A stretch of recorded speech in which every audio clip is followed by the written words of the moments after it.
Hello everybody, come on in, make yourself comfortable. We'll get started in about 30 seconds. Thanks for coming along.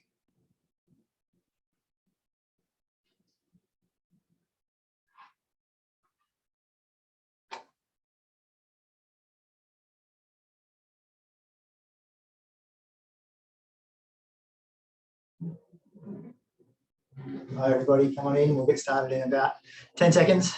Give you another couple of minutes, a couple more people joining us.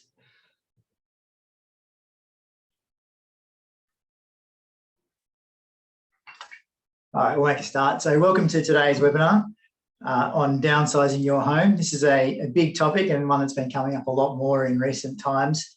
It does evoke some emotion and a lot of thought goes into it usually. So we're going to have a fairly detailed conversation about all the different aspects of it. So I'm joined once again by Melody. So thanks for coming along, Mel. As per usual, we'd love to get your questions as we go along. So on your screen, you'll see there that you're able to participate by asking us questions by clicking on the Q&A button down the bottom and typing in your questions into the chat. Into that sort of Q&A section, not the chat box.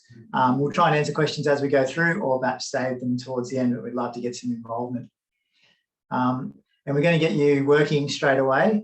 We're going to do a poll. So if you're ready, the first poll question is up on the screen now, or coming up on the screen now. So are you or someone you know considering downsizing? So we just want to get a little bit of a feel for those who are in there. So we've got one vote so far, a few more coming in, which is great. It's probably a little bit of a loaded question, I think, with lots of options you can for time you can spend your time. There's probably some thought going into it. We've got a fair few votes now. So a few people considering downsizing, a few people perhaps just coming along to learn something and a bit of information. So that's great. Hopefully we'll provide some good information for you throughout the day. So I'm going to close the poll now. Thank you for interacting with us straight away. I'll share the results there so you can see. So about a third of the people on are considering downsizing, or know someone who is, and the other 2/3, I assume, are looking for some information, and it may be something that is of interest down the track.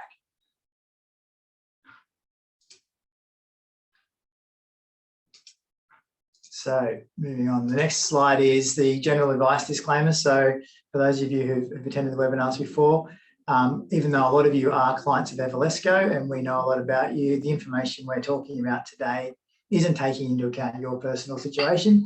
So it is only general advice. And if you would like some more information, you can get in touch with Melody or I or with your advisor, and we can go through how it may be appropriate to your situation. So what we're going to talk about today is what you need to consider before downsizing, steps to take to downsize right, some of the important superannuation strategies you can use, and then we'll go through some real life case studies of scenarios we've helped some clients with over the last 6 months or so to show you how it can work in practice. So before we get started, I just, get Mel to chime in. And Mel, we have been having these conversations a lot more. It's becoming a more common topic in recent times.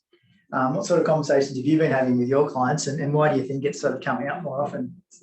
So a lot of my clients are in the sort of pre-retiree towards older stage of life, and they generally start thinking about it when all the adult children have gone and perhaps come back and gone again, and thinking about simplifying their life, potentially going somewhere that they have envisaged living out their retirement, getting away from the hustle and bustle. Mm-hmm.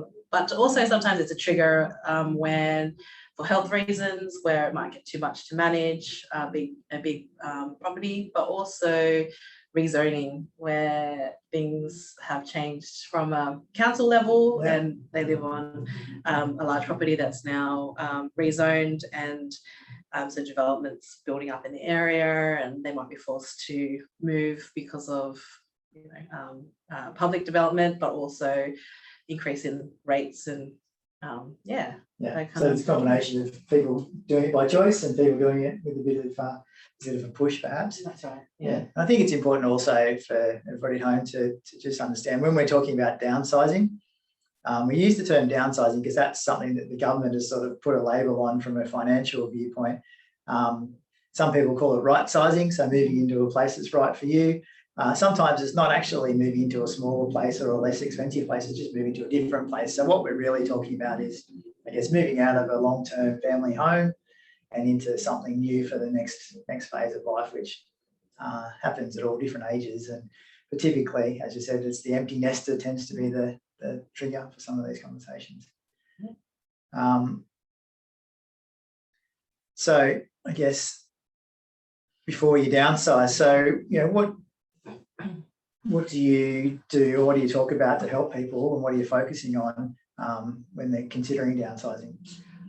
So for this particular decision, more than potentially other types of investment or financial choices, is really tied to that lifestyle aspect and personal, goals. And so it's very hard to. Sometimes it's you need to lead with that rather than thinking about it purely from the financial aspect. Yeah. So drilling down into what the motivation for that is, thinking about it, what the outcome impact from not only a financial perspective but also a personal and lifestyle as well, and how that fits into the broader plan. So I think those are the key things to start considering. Absolutely. I think one of the questions that I always like to ask is, I guess it obviously starts with why do you want to downsize, but then following that up with, do you actually need to?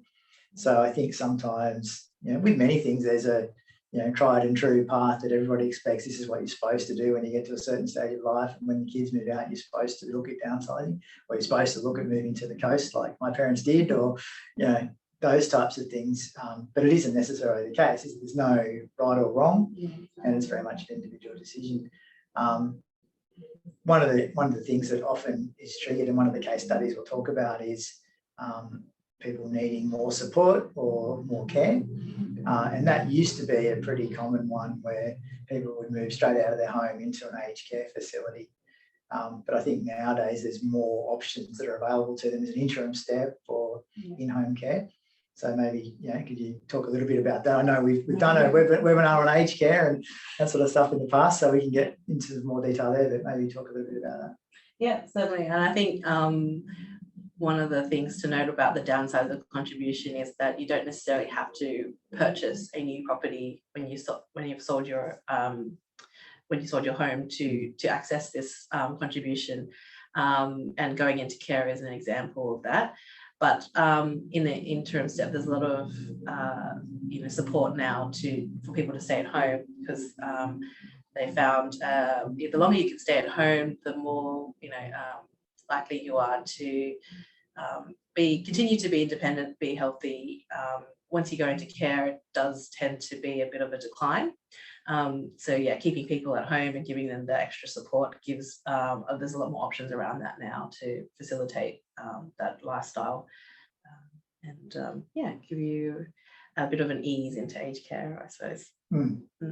I think coming back to that, it's a little bit about having, if you stay in the place you're familiar with, it's more comfort with the surroundings, there's more comfort with your community. And I know, we've spoken to clients where a trigger is really that their current home is too big or becomes cumbersome to maintain and requires a lot more maintenance. And so they're making choices about, well, do you move somewhere which is potentially smaller or easier to maintain? But the trade-off on that is you're losing your contact with your community and you're not as familiar with where you're going to, or you may be moving further away from people you know and can rely on, which can be, it is a big trade-off. And what's the best thing to do there? In which case, I know some clients who've outsourced a lot of the maintenance of their property, so they've decided, well, rather than pay for the cost of aged care or pay for the cost of moving, they're going to pay somebody to come in and maintain the garden. They're going to pay more from a cleaning viewpoint. They're going to pay for some meals to be provided, those types of things, which can help from a maintenance viewpoint. Yeah, definitely. And I think as well with being leaving it to, I guess it's all about the mindset, the preparation as well. Because sometimes that actual downsizing move can be a trigger negatively in terms of uprooting that familiarity and not having that support, as you mentioned, which can accelerate any, especially if in cases where there's dementia or sort of mental impairment, that can be accelerated in that instance, which is obviously not the purpose of, the purpose of downsizing was to make it simpler and being able to make it easier to manage, not the other way around. So sometimes with these decisions, having that plan and that preparation in, if it is something that you're doing, can make it easier to navigate logistically and mentally and emotionally as well. Yeah. I think one of the key things I've got on my notes here is, the word I say is don't rush it. Because it's that planning, that preparation, thinking through the options. It's, sometimes taking the time, just if you're going to move somewhere else, taking the time, if you can, to spend some time in that area and make sure that it is what you think it might be. It's very different going on holiday somewhere for a week or two each year to moving there and living there permanently. And we have heard and seen stories of clients, moving somewhere and then not liking it or not being all straight up to be and having to make the move or deciding to make the move back. And that's a big upheaval as well as expensive from a transaction cost viewpoint as well. So I think that's certainly, before you downsize, don't rush it, think it through, and talk to some people and respect, and people have done it before as well.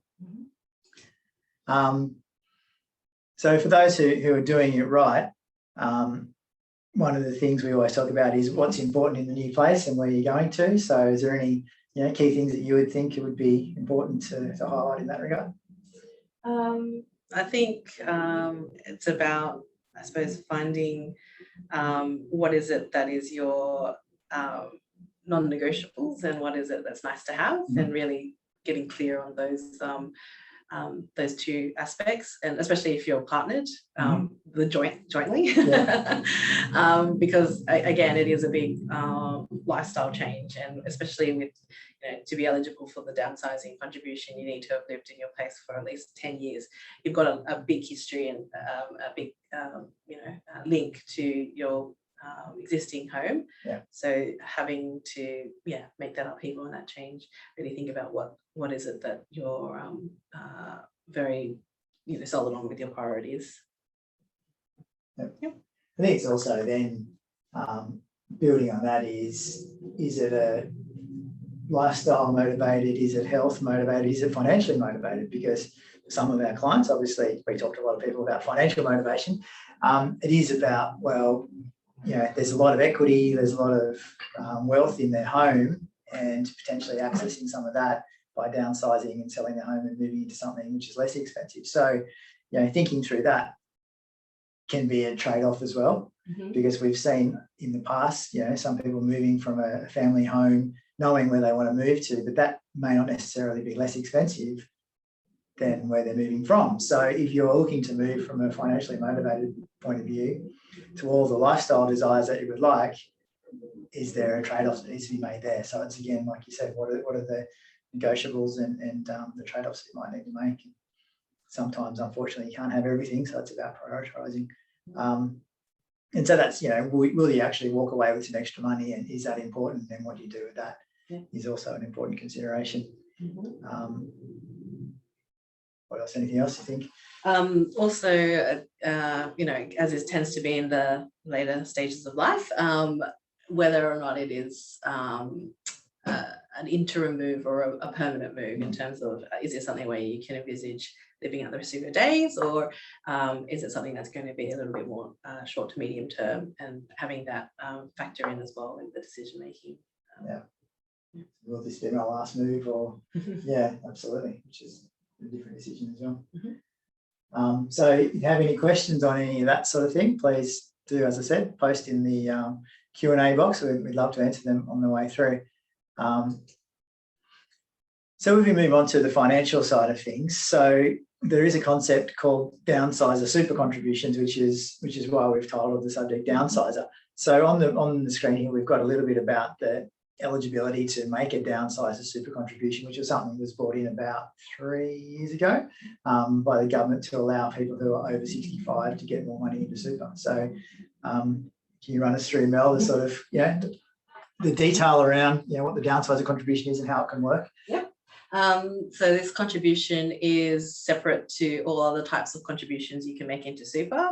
And so it has a different set of criteria in order to make the contribution, which are listed on the screen at the moment. So the key points are that you need to be 65 or older when you make the contribution.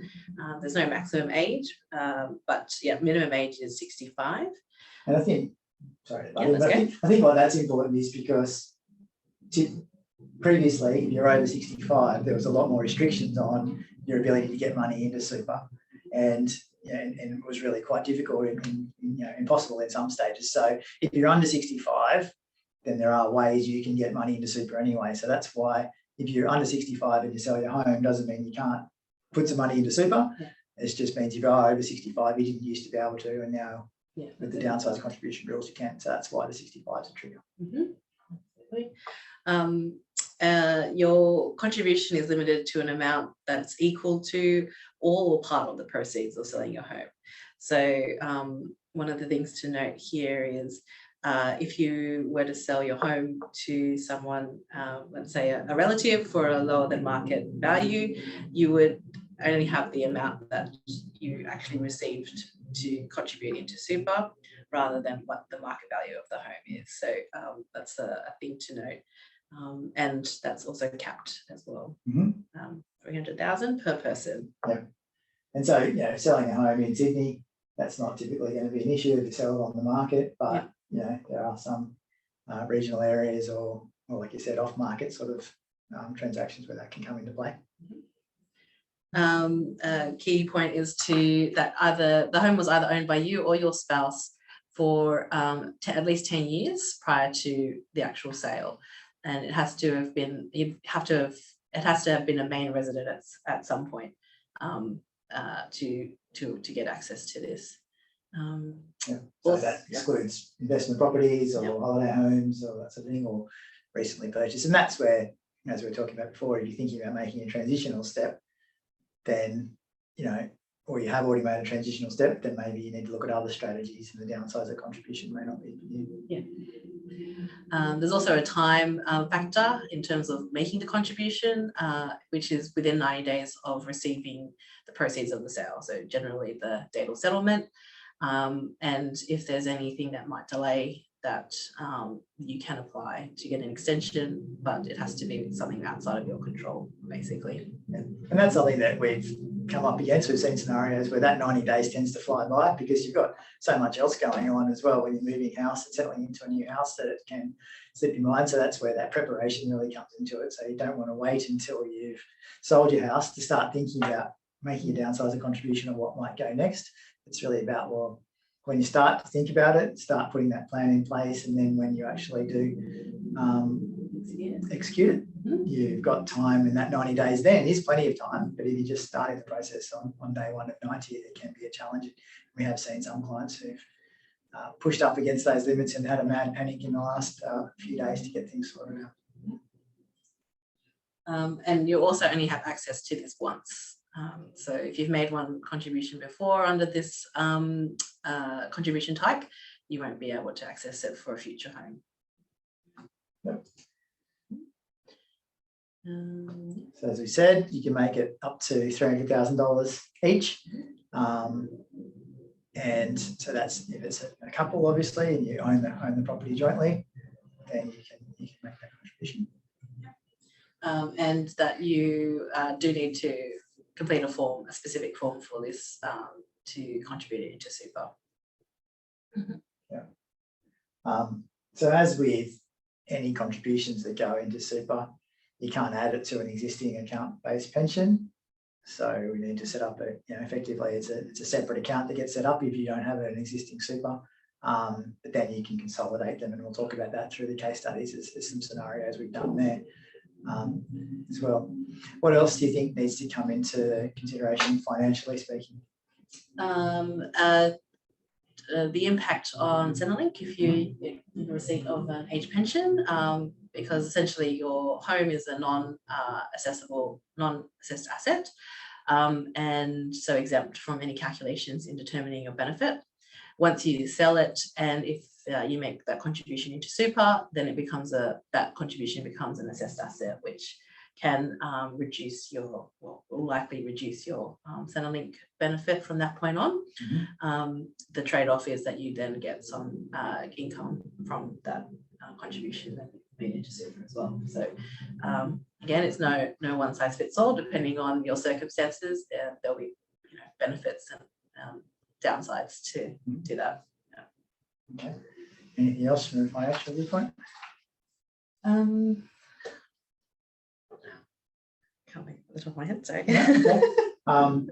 So I think the other things outside of the downsizing contribution itself is that the timing of buying and selling property can be really tricky at the best of times. So people who've owned property probably know the scenario of trying to get a settlement on the same day you're selling and buying, and the problems that has. One of the good things about the ability to top up your super is that you may have the flexibility to access some cash from your super fund and then effectively put it back in when you sell. So it can relieve some of the stress of trying to do a simultaneous settlement. But it is important to line up from a pure cash flow and a transaction viewpoint, also from a settling viewpoint, and then a settlement on the property when you've got access to that cash and where you need it. Particularly if you're thinking about the scenario of selling and then buying something later, or vice versa, if you wanted to go and rent somewhere but you get a good offer on your property. So I know some clients at the moment have negotiated a long settlement on the property they're purchasing. So they're selling and settling in the next probably about a month from now, but they're not settling on the purchase place until October. So it's about making sure you've got access to the cash. So they've got 90 days to put the money into super if they want to do that, but then how are they going to pay for the purchase of the new property? So working through some of those things, which again is about preparation and having that plan in place.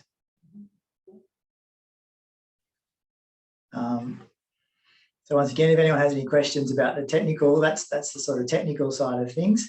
The key to it really is about that 90 days is a hard rule, difficult to sort of negotiate around, getting the paperwork right. So having that plan before you start sort of looking at the scenarios and putting the money in. So we thought we might just go through some case studies. We've got 3 case studies that we're going to talk about with some clients that we've worked with over the last 6 or 9 months. And these are real life case studies. We have changed names and a couple of subtle details just to protect privacy, but these are real life scenarios. So the first one, typically we think about downsizing and people retiring, and it's a tree change or sea change. The second one's going to be a tree change, but this is kind of going the opposite way. So this was some clients. Sue, who was referred to us by a younger family member who was already an existing client. And Sue had been running a farming business with her husband in regional New South Wales. And this was a really massive, big life change that they decided to go through. So they decided to sell the farm because they were divorcing as a couple. And Sue was going to move to Sydney to be closer to her children and move into a retirement village. So that was the primary driver for her wanting to make the change and have the conversation with us. So in Sue's scenario, she had the share of the farm sale proceeds, but there was a loan against that farm and the business, and she was obviously only going to get half of the proceeds. So after that loan was paid off and after she paid for the aged care unit, the retirement village unit she was moving into, she had about $380,000 available.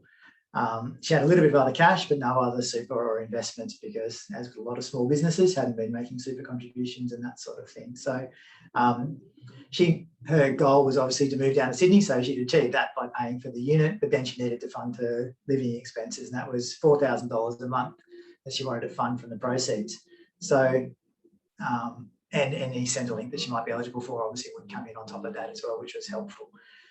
So when we looked at initially, if she just spent the proceeds over a period of time, which is an option. You can put the money in the bank and just live off that. She was going to run out of money in about 9 years. Now, given she was only 74 when she first put this plan in place, that was a much too short a time frame to have confidence that she was going to be able to live and enjoy her change of lifestyle. So the plan we put in place for Sue was she made a $300,000 downsizer contribution to super, which is the maximum amount she was able to, which was great, and she had the ability to do that. So with that $300,000, she commenced an account-based pension, which meant she could draw a monthly income from that. We also put the remaining $80,000 from that sale into an investment account, which was managed in a balanced sort of risk profile, so that she was getting some income from that, but also some capital growth over time. And that allowed between the minimum drawdown on her account-based pension and then a little bit from her investment account monthly. And then she got the age pension because she owned her home and her asset position and was within the asset test. She's able to easily meet her living expenses of $4,000 a month in perpetuity, which is a fantastic result for her. Mm-hmm. So that was one scenario, a bit of a reverse scenario of the usual people moving out of the city to the country or to the coast. But, you know, it was allowed her to fulfill her lifestyle needs, which is first and foremost, and financially support those as well. So Mel, you had another one that you were working with. Yeah. I think I've got them in the wrong order, but how about you talk about the family support option first? So this client, Jane, she was an existing client, 91 years old, 91 years young. Yep. And she was selling her unit in Sydney and relocating to the South Coast with her brother, just for a little bit of extra help and support. She's also been assessed for low-level aged care. And so she wanted to make provision to to provide for that when the need came, but also, still enjoy the time with her brother for as long as possible. So she had set aside cash, about $400,000 to provide for future aged care costs. Also had some shares and an existing account-based pension from which she was drawing income for her expenses. And so from the proceeds of her unit sale, which was about $585,000, she was wanting to do something to make it more tax effective, provide for that future income when she needed it, especially when she goes into aged care, that cost will dramatically increase. Yeah. So being able to provide for that when the need comes as well. So by putting into super, we maxed out the $300,000 downsizer contribution, consolidated that with her existing account-based pension. So that was a total of $700,000 in that.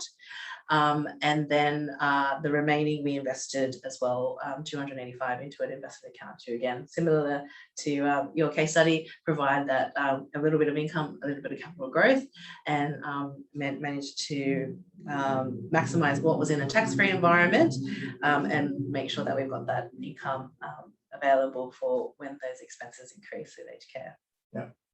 And in the meantime, she's enjoying living with her brother and the changing lifestyle there. Yeah. So again, that's another great scenario where, you know, she's getting that extra support, which is a primary driver, but then able to put in place the financial structure to allow her to achieve those lifestyle goals, and then have some protection and certainty for down the track when things change. And you know, at a sprightly 91, it's probably some way down the track. So, which is great. So the final case study that we want to talk about was the tree change, which is the more sort of stereotypical one that we see, obviously being very popular and talked about in the last 12 months with COVID and regional property prices going through the roof. So fortunately, these clients got in before that happened. So these were existing clients, Anne and Bill. So they were 68 and 73 years old, respectively. They sold their home in Rozelle, in the inner west of Sydney, for a really reasonably significant sum of money, and purchased a home on some land out near Bathurst. And that was their dream, to have the tree change and some land that they could have a bit of a hobby farm and just get away from the hustle and bustle of living in the inner city. So the net proceeds after the purchase and a few expenses and things they wanted to do, was about $800,000 that they had left over. They already had an account-based pension, which was value of about $500,000, and they had a small defined benefit pension from Bill's previous role in a government public service role. So they had that, but they were really still struggling with funding their annual living expenses of $90,000. So they were used to earning higher salaries, used to living a lifestyle, wanting to maintain a lot of that. And so they were heavily drawing down on that account-based pension, which was at $500,000, was going to be drawn down pretty quickly when they were relying on the $90,000 primarily coming out of there. So after they made the decision to follow through on the tree change, they sold the place. We made $300,000 downsizer contributions for each of them, and consolidated then those new super accounts with their existing account-based pensions, and put the remaining $200,000, as with the last couple of scenarios, into another investment account as well, so that was able to grow and tick along on the side. So in doing that, they were able to increase their pension drawdown, but it meant that it wasn't draining as much out of the account as it was at the previous rate. So $90,000 on a $500,000 account is a pretty high percentage. $90,000 on over $1 million is a more manageable percentage, and they've got some other income as well. So that meant that our projections show that they will be able to meet their living expenses to well after age 100, which they're happy to. If they can live to that, they'll be very happy and enjoying it. So again, they're loving their tree change. They're getting into the community out there, which they had spent some time in previously, so they'd experienced it, knew that they were going to like it. And that has meant that they're very confident in how they're managing their finance and their ability to continue to enjoy that community for years to come. So there are a couple of scenarios and case studies that we've seen.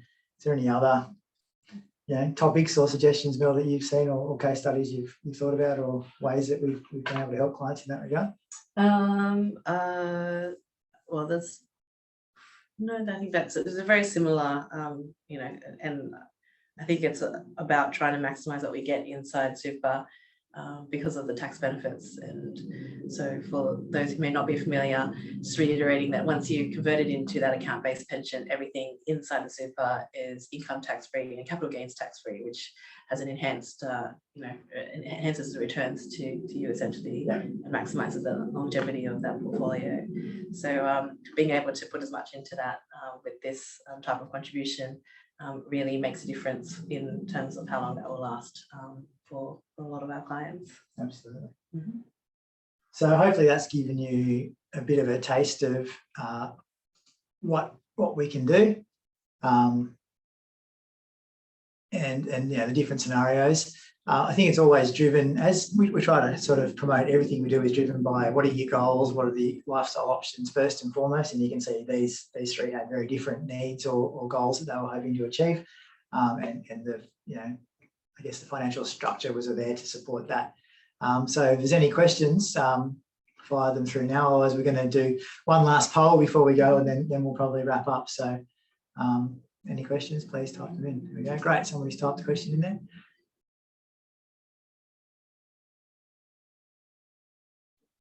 Thanks, Maria. So Maria is just saying I can confuse everybody by one of my comments. So Maria's question was, I mentioned taking money out of super and then putting money back in, which she didn't follow. So what I was really referring to there was in the scenario where you needed to be able to, or you wanted to buy a property first. So it could be that an opportunities come up for the property you've always been hoping to get. You need to come up with a deposit, or you need to be able to jump on that pretty quickly. So it could be an option if you've got a good level of super and a good balance in super or other assets. You might take some money out of super, knowing that when you then sell your current home, you can put that money back in, so you can kind of replace that with the money you've taken out. So obviously, as Mel was just really well articulating, the idea is to build up your super balance. So in an ideal world, you don't want to be taking money out of super, but if you know that with the downsizer contribution, when you eventually sell, you can replace that and potentially top it up, then that can give you some comfort that that's not a bad way of approaching things. If you can access the money somewhere else and not take it out of super, that would be preference number one, or if you can do it all on the same day, that's okay as well, but that's a harder thing to organise. I think I might have cleared that up. If I cleared that up, Maria, you can just let me know if there's any follow-up questions on that.